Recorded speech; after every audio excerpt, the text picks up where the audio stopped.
안녕하세요. ERP 정보관리사 인사. 이번 시간에는 2018년도 사회 기출문제 같이 보도록 하겠습니다. 네, 1번이에요. 다음 중 ERP 도입의 성공 전략으로 바르지 않은 것은 무엇인가? 인데요. 네, 요거 정답 3번이에요. 자, ERP 구현 후 진행되는 BPR에 대비하면서 도입해야 한다인데요. ERP 구현 후 진행되는 것보다는요, 순서가 바뀌었어요. BPR, 그러니까 업무 프로세스 재설계해서 프로세스가 재정비된 다음에 그 다음에 ERP를 구현하는 것이 가장 좋습니다. 그래서 BPR을 먼저 수행하고서 ERP를 해야 되는 게 좋다라고 보시면 되고요. 2번 다음 내용 중 ERP의 특징으로 가장 적합한 것은 무엇인가인데요. 정답은 1번이에요. 투명 경영수단으로 활용. 그리고 2번 같은 경우는 업무 수준의 평준화가 이제 맞는 것 같은데요. 이게 상향 평준화라고 했으면 맞았을 것 같아요. 근데 그래서 이제 그냥 평준화는 하향 평준화는 안 좋은 거니까 그래서 평준화라고만 해서 좀 적합하지 않은 것으로 해서 좀 걸러내시면 되고요. 자, 이거는 정보의 비공개. 다 이제 지금 시대가 어떤 시대인데 그죠? 다 공개입니다. 그 4번 같은 경우는요. 중복 업무 허용하지 않기 위해서 이런 ERP 전산을 도입하는 거예요. 그 정답 4번도 틀리고요. 정답은 1번이 해당이 되겠습니다. 3번 ERP 구축 절차 중에 모듈 조합화, 테스트 및 추가 개발 또는 수정 기능 확정을 하는 단계는요. 네, 분석, 설계, 구축, 구현 단계 중에서 1번 구축 단계예요. 구축 단계. 네, 분석 단계에서는 에지이즈 파악하고 소프트웨어, 하드웨어 설치하고 이런 것도 있었고 설계 단계에서는 투비 프로세스 도출하고 갭 분석하고 이런 것도 있었고요. 구축 단계 이런 것들, 구현 단계에서는 시스템 시험 가동을 하고 평가하는 거 이런 것들이 구현 단계에 있었습니다. 각각에 있는 내용들도 같이 기억 꼭 해주시고요. 4번이에요. 급변하는 기업 환경 속에서 기업 생존 및 경쟁 우위 확보 전략으로 다양한 경영혁신 운동이 전개돼야 한다. 다음 중 경영혁신 도구로 가장 관련성이 낮은 것은인데요. 지금 보면 BOM, 오랜만에 나왔네요. 자, 자재명세서예요. 자재명세서. 이거는 물류나 생산 쪽에서 쓰는 거예요. 자재에 대한 내용들. 이게 자재명세서고요. 아웃소싱, ERP, BPR은 다 경영혁신 운동과 관련된 것들과 연관이 된다라는 부분 기억해 주시면 되겠고 4번은 정답 2번이 관련성이 낮았어요. 5번 다음 중 기업에서 ERP 시스템을 도입할 때 고려사항으로 가장 적절한 것은 인데요. 네, 정답은 2번. 2번이죠. 자, 구축 방법론에 의해서 체계적으로 프로젝트를 진행해야 한다. 그래서 우리 구축 설계, 분석 설계 구축 구현 이렇게 해서 순서대로 체계적으로 프로젝트를 진행했었죠. 그래서 그거 얘기하는 거다라고 보시면 됩니다. 다른 것들은 틀려요. 틀리니까 요거 보기들도 눈에 좀 넣어 가시고요. 네, 6번이에요. 다음 직무평가 방법 중 각 요소를 직무의 중요도 등에 따라 점수를 결정한 후에 이 점수들을 합산하여 평가하는 방법에 해당하는 것인데요. 네, 정답은 바로 점수법. 그냥 보기 힌트가 있죠. 문항에 힌트가 있어요. 점수들을 합산한다고 하고 있습니다. 그래서 점수법이라고 보시면 되고요. 자, 분류법은 이제 등급법이라고도 보시면 되는데요. 등급법. 이제 등급별로 1등급부터 몇 등급 이런 식으로 해서 등급별로 그 직무 요소들을 가지고 어느 정도 기준을 정해놓고서 직무 평가를 하는 거. 거기에 분류법이라고 보시면 되고요. 2번 같은 경우 요소 비교법 같은 경우는 기준 직무를 기준으로 해서 요 기준 직무를 기준으로 해서 직무를 평가하는 부분. 그래서 기준 직무를 잘 설정을 해야 된다라는 게 중요하다라는 거. 그게 요소 비교법에 포인트 되는 용어였었고요. 단순 서열법 같은 경우는 서열법 중에 단순 서열법하고 교대 서열법 이렇게 있는데 그냥 서열법이라고 보시면 되고요. 뭐 1부터 10까지 있으면 누가 제일 잘하면 1번으로 두고 못하면 10번으로 두고 이렇게 하는 거예요. 똑같이 말 그대로 단순하게 서열 매기는 거다라고 보시면 됩니다. 그래서 이 네 가지는 직무평가 방법이니까 네 가지에 대한 내용들 같이 알아두시고 용어는 반드시 무엇이 있는지, 네 가지 있는지는 꼭 알아주셔야 되고요. 각각의 내용들도 꼭 익혀주시고요. 7번 다음 중 직무 충실화에 대하여 바르게 설명한 것은 무엇인가인데요. 자, 정답은 7번에 3번. 네. 직무 충실화는요, 직무 자체에 대한 만족감, 성취감 증대에 중점을 둔다라는 거에서 약간 책임감을 증대시킨다라는 책임감 증대, 이렇게 증대시킨다, 이렇게 뭐 자율성이 많아진다, 이렇게 보시면 됩니다. 자율성이 많아지고 이런 쪽이 직무 충실화에 대한 내용에 많이 나오는 용어들이라고 보시면 돼요. 정답 3번 골라내시면 되고요. 1번 같은 경우는 직무 확대 이런 거고요. 4번 같은 경우는 직무 순환이라든가 이런 것들이 해당이 될 수가 있겠네요. 2번은 뭐 자유 출퇴근제는 이쪽 내용하고는 뭐 그렇게 크게 연관은 없지만 직무 설계 중에서도 뭐 자유 출퇴근제면은 뭐 선택적 근로시간제 이거랑 좀 내용이 좀 맞는 게 2번인 것 같네요. 7번은 정답이 3번입니다. 8번 다음 중 인력 부족의 경우에 보완하는 방안으로 볼 수 없는 것인데요. 정답은 부족하기 때문에 요거 3번처럼 조기 퇴직시키면 안 되겠죠. 요거는 인력 과잉이 있을 때 조정하려고 하는 거예요. 사람 없는데 조기 퇴직까지 시키면 큰일 나죠. 그래서 인력 부족인 경우와 인력 과잉인 경우에 방안들이 있는데 그중에 요거 3번은 인력 과잉에 대한 보완 방법이라고 보시면 됩니다. 9번 NCS를 기준으로 한 채용 과정에 대한 특징으로 적절하지 않는 것은 인데요. 자, 적절하지 않은 거. 자, 요거다 보니까 1번. 그 개인 신상 중심으로 다양한 경력이나 경험이 중요한 그런 것들이 아니고요. 직무를 초점으로 해서 능력을 맞추고 있습니다. 그래서 개인 신상 이런 것들은 해당이 없어요. 그래서 직무 중심이다 라고 보시면 됩니다. 그래서 9번은 1번 이렇게 해서 푸시면 돼요. 10번 직무 분석을 진행하는 이유로 적절하지 않은 것은 인데요. 자, 정답은 10번에 4번. 이게 직무 분석하고는 조금 별개일 거라고 보시면 돼요. 그래서 기업 내 모든 종업원에게 유사 수준의 과업의 부여와 동일한 임금을 지급하려고 분석을 하지는 않겠죠. 그 직무를 분석을 잘해서 직무 평가를 하게 되고 그에 따라서 그 과업에 대해 적정한 그 보상을 해주겠죠. 그래서 4번처럼 모든 동일한 임금의 지급 이런 부분과는 조금 맞지가 않는다라고 보시면 됩니다. 11번 인사관리에 대한 설명으로 가장 적절하지 않은 것은 인데요. 정답은 2번이에요. 2번.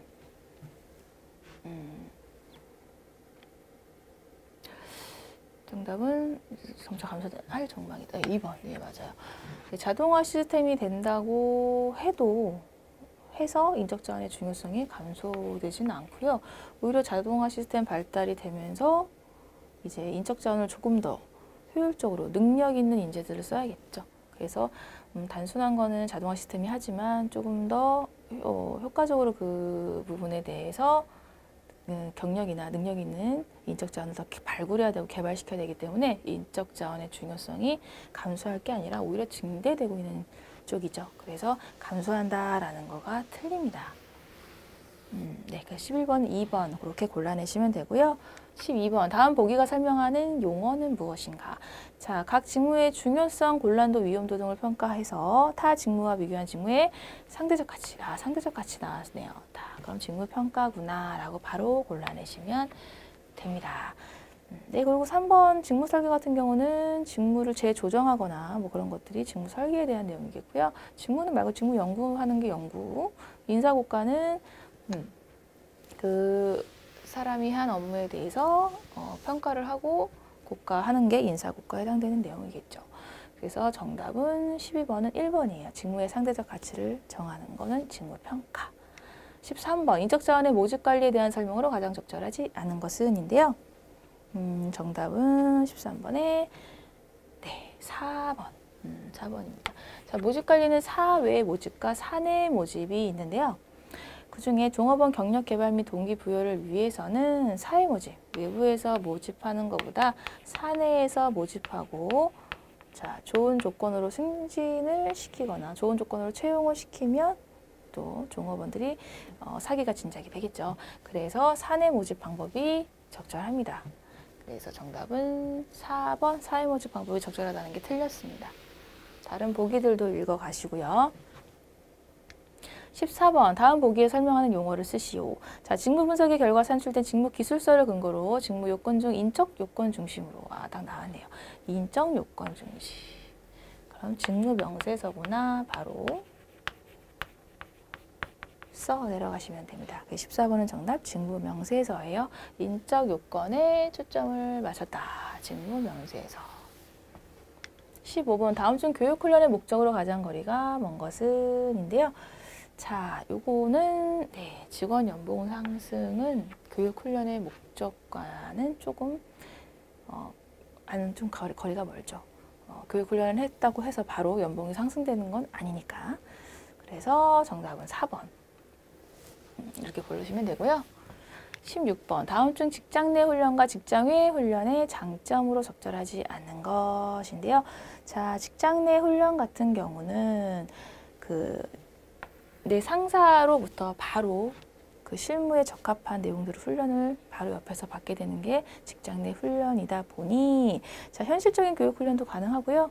상사 동료와 협동 정신도 강화될 수가 있어요. 그리고 종업원 개인 능력에 따른 훈련이 가능합니다. 그런데 3번처럼 직무 부담에서 벗어나 훈련에 전념할 수는 없어요. 업무를 하면서 전화를 받으면서 그 업무를 하면서도 교육을 받아야 되기 때문에 약간 직무 부담은 계속 안고 있으면서 또 훈련을 받는 거죠. 교육을 받는 거죠. 그래서 직장 내 훈련은 이게 단점에 해당되는 내용이라서 장점이 아니고요. 직장의 훈련은 외부 기관에 나가서 연수원이라든가 어떤 다른 기관에 같이 직체 교육을 받는 거예요. 직체 교육을 받는 거다 보니까 자, 현장과 관계없이 계획적으로 훈련이 가능해요. 그 별도의 장소에 나가서 그 시간표에 맞춰서 움직이면 되니까 그게 장점이고요. 그리고 많은 종업원이 일괄적으로 모여서 훈련을 받기 때문에 일괄 훈련 받을 수가 있습니다. 그리고 직장의 훈련의 가장 큰 단점은 실시가 용이하지 않아요. 진짜 장소 하나 잡고 강사 섭외하고 먹을 것까지 챙기다 보면 정말 실시가 용이하지 않고 훈련 비용도 많이 들어요. 밥 한 끼 먹이려면 얼마나 많이 들겠어요. 그죠? 그래서 훈련비가 적게 든다. 이게 단점이에요. 그래서 정답 3번 이렇게 골라내시면 됩니다. 그래서 직장 내 훈련의 장단점 여러분들이 꼭 다시 한번 기억해 주시고요. 정답 3번이었습니다. 17번 다음 중 종업원의 적성 지식, 경험, 기타 능력과 조직의 목표 달성에 필요한 직무가 잘 조화되도록 자격 요건과 적성 및 선호도에 대한 정보를 충분히 파악하여야 하는 원칙과 관련된 경력 개발 관리의 기본 개념. 자, 요거는 본인의 능력에 맞는 곳에 적재한 곳에 배치를 하는 거겠죠. 그 17번은 2번 적재적소 배치의 원칙 요게 해당이 됩니다. 그래서 경력개발 관리 그 4개의 원칙 요거 1, 2, 3, 4번에 있는 거는 꼭 알아두시고요. 그 중에서도 요거 적재적소 적합한 인재를 적합한 장소에 배치하는 적재적소 배치의 원칙을 설명하고 있는 거다라고 해서 보기의 문항 잘 읽어주시기 바라겠습니다. 다른 개념들도 같이 이해해 주시고요. 네, 18번 다음 인사고과 방법 중 복수 기준과 복수 평가자를 활용하여 6명에서 12명 정도의 피평가자의 차질과 잠재 능력을 보다 집중적으로 그리고 종합적으로 평가하는 방법. 종합적으로 평가하는 거죠. 종합평가법이다 라고 해서 간단히 그냥 이해하고 푸시면 바로 맞출 수 있는 문제예요. 강제할당법 같은 경우는 인사고과가 전국분포를 따른다는 가정하에서 우리 고과가 일어나고 있죠. 그래서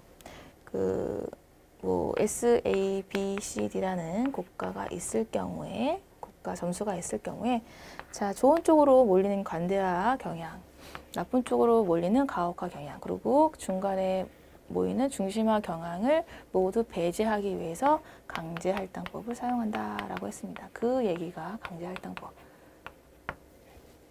1번은 그런 내용이고요.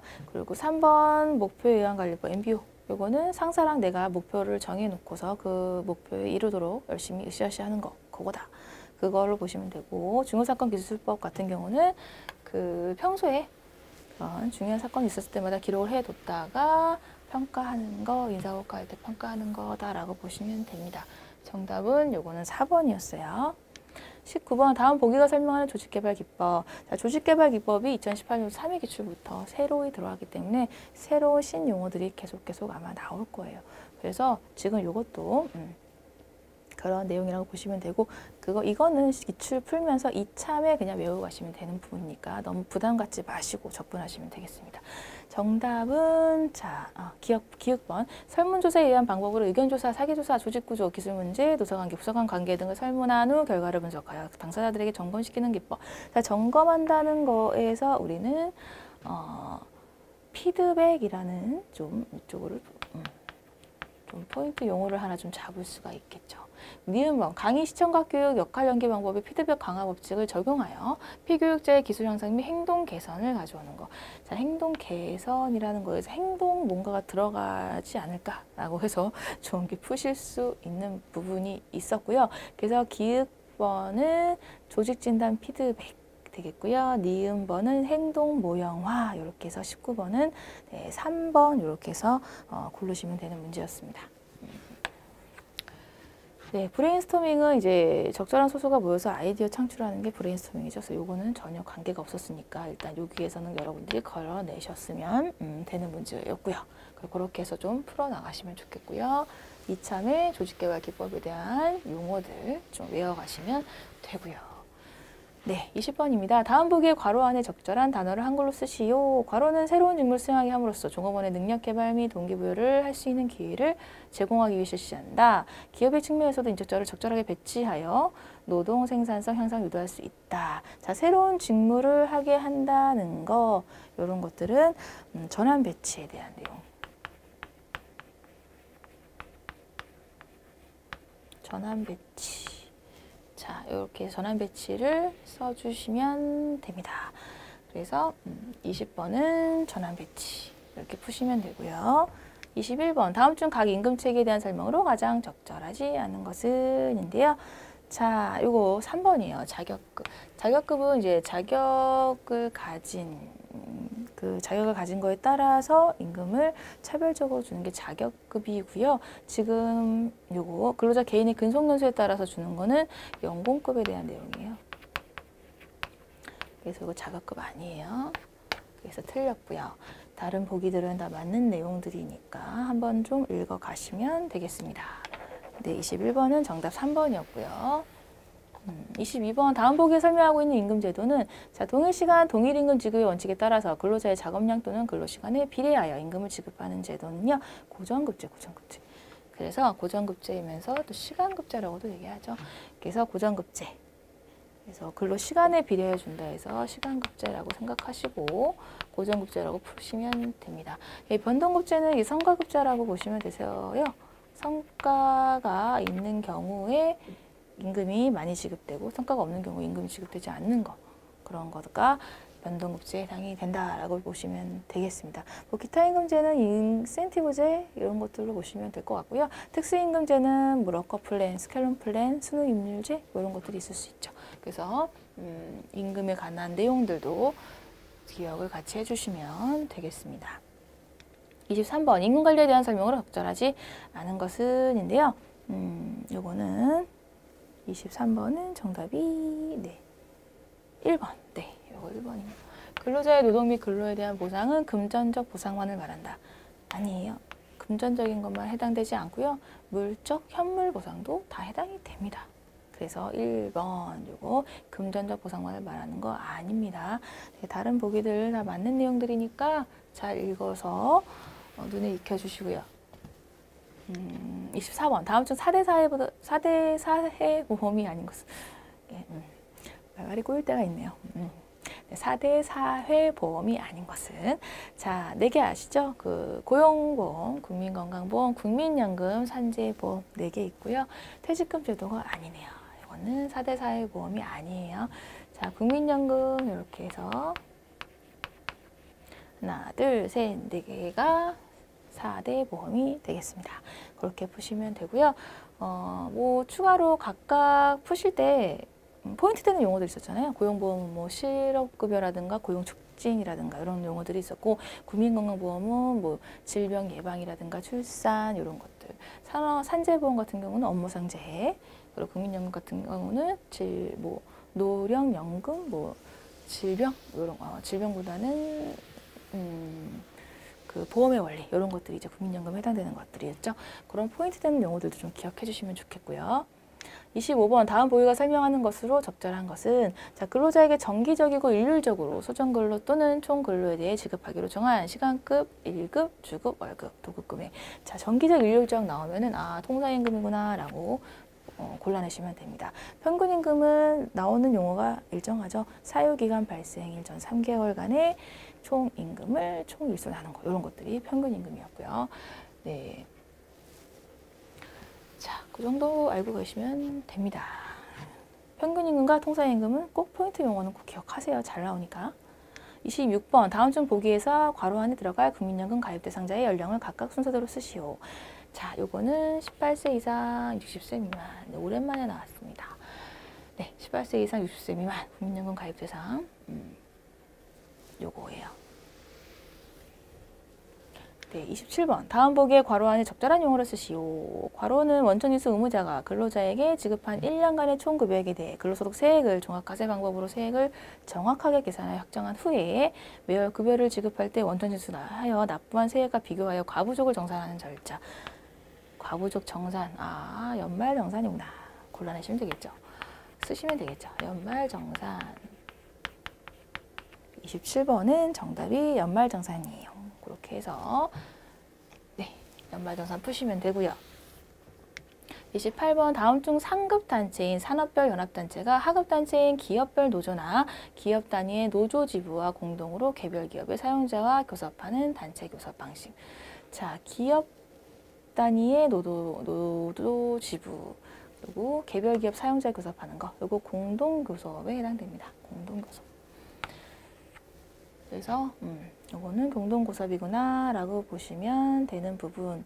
그 기업별 교섭 같은 경우는 그 기업 안에서 그냥 교섭하는 거예요. 그 기업 안에 있는 노동조합과 그 기업이 교섭하는 게 기업별 교섭이 해당이 되는 부분이고요. 네, 그리고 통일교섭 같은 경우는 산업별 또는 직업별 노동조합과 이에 대응하는 전국적 지역적인, 전국적 지역적이 나오면 아, 통일교섭이구나 이렇게 잡아내셔야 되고, 그리고 대가성 교섭은 금속노조, 금융노조, 그런 의료보건노조 등 산업별로 조직된 노동조합이 이에 대응하는 개별 기업하고 그 개별 기업의 사용자와 사이에 행해지는 게 대가성 교섭이다라고 보시면 되겠습니다. 그래서 포인트 되는 것들을 용어를 좀 기억하셔서 교섭 문제는 좀 푸시는 게 좋아요. 그 말이 그 말 같거든요.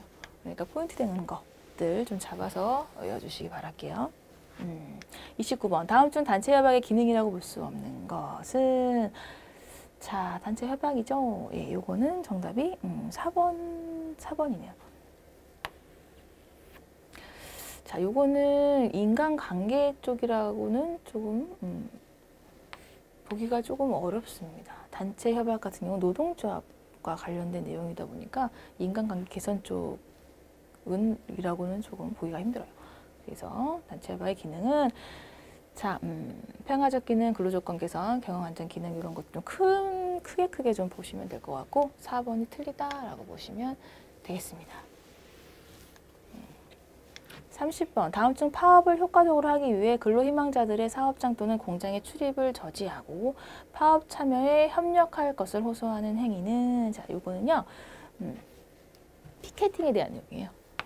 그래서 뭐 참여합시다 뭐 이런 것들 막 피켓 들고 막 이렇게 해놓고 막 이렇게 빨간 걸로 막 써놓고 맞잖아요. 현수막 걸어놓고 이런 것들이 자, 우리 쪽에 협력해 주세요. 그리고 협력 안 하는 애들은 나가 이런 거죠. 출입을 저지한다. 이런 것들이 피켓팅의 효과를 얻어내기 위한 부분이 되겠습니다. 이걸 피켓팅이라고 하고 있어서 30번에 1번 골라내시면 되고요. 보이콧은 불매운동이라고 보시면 돼요. 집단적 불매운동. 네, 그리고 생산관리 같은 경우는 그 노동자들이 사업장을 점거해서 이제 생산 관리를 하는 부분이 생산 관리인데요. 좀 약간 그 불법적인 행위에 가까워서 잘 사용하지는 않아요. 요거까지는 아니고 약간 태업 정도 하거나 뭐 그렇죠. 생산 관리는 어쨌든 그렇게 사용자의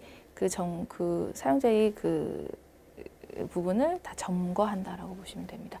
네, 그리고 준법 투쟁 같은 경우는요, 오히려 법을 너무 칼같이 지켜가지고 생산성의 차질을 빚어내게 하는 거라고 보시면 돼요. 뭐 연차 같은 경우도 연차 남아있으면 다 써버리거나, 뭐 칼퇴근한다던가 뭐 이런 것들이 잔업 안 한다거나, 집단 사직을 한다든가 이런 것들이 준법 투쟁에 대한 내용이 되겠습니다. 이렇게 보시면 되고요.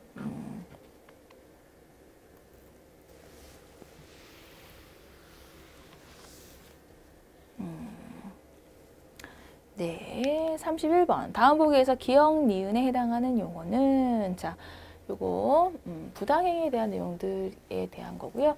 기역번은 근로자가 어느 노동조합에 가입하지 아니할 것 또는 탈퇴할 것을 고용조건으로 하거나 특정한 노동조합의 조합원이 될 것을 고용조건으로 하는 행위를 부당 노동행위로 규정하고 이러한 고용조건에 따라 고용계약을 체결하는 것은 환경계약에 대한 내용이에요. 환경계약. 네.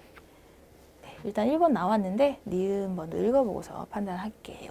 자, 노동조합의 대표자 또는 노동조합으로부터 위임을 받은 자와의 단체 협약 체결, 기타의 단체 교섭을 정당한 이유 없이 거부하거나 해태하는 거.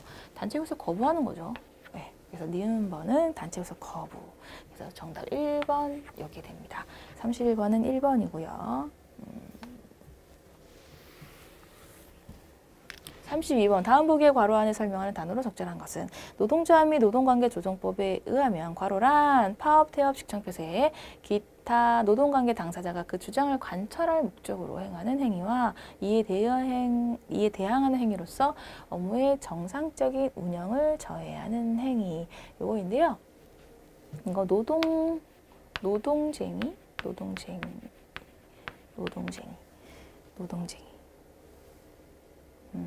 네, 행위라고 했으니까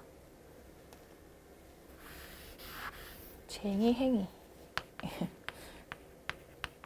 이렇게 보시면 됩니다. 쟁의 행위라고 보시면 돼요. 노동 행위를 말한다고 했으니까 노동쟁의보다는 쟁의 행위가 더 정확한 답이 되겠네요. 쟁의 행위라고 쓰시면 되는 부분이에요. 그래서 32번은 이렇게 쓰시면 되는 부분. 33번 다음에 경영참가 제도 중에 괄호 안에 들어갈 용어를 쓰시오. 자, 괄호란 생산의 판매 가치에 대한 인건비 비율이 사전에 설정한 표준 이하인 경우에는 종업원에게 보너스를 지급하는 제도. 즉 매출액에 대한 인건비 절약이 있을 경우 요거 매출액에 대한 인건비 절약이 있을 경우 그 절약분을 분배하는 거. 자, 스켈론 플랜에 대한 내용이죠. 매출액 대비 인건비 절약분. 스켈론 플랜. 럭커 플랜은 부가가치 증대 이런 것도 나오면은 럭커 플랜입니다. 이건 스켈론 플랜으로요. 경영참가 제도 중에 하나에 해당되는 부분이 되는 거예요. 그래서 정답 33번은 스켈론 플랜 이렇게 적으시면 되겠습니다. 네, 이렇게 해서 이번 문제도 풀어봤고요. 복습 많이 해보시고요. 모르는 것들은 책 다시 보시면서 정리해 가셨으면 좋겠어요. 이번 시간도 수고 많았습니다. 감사합니다.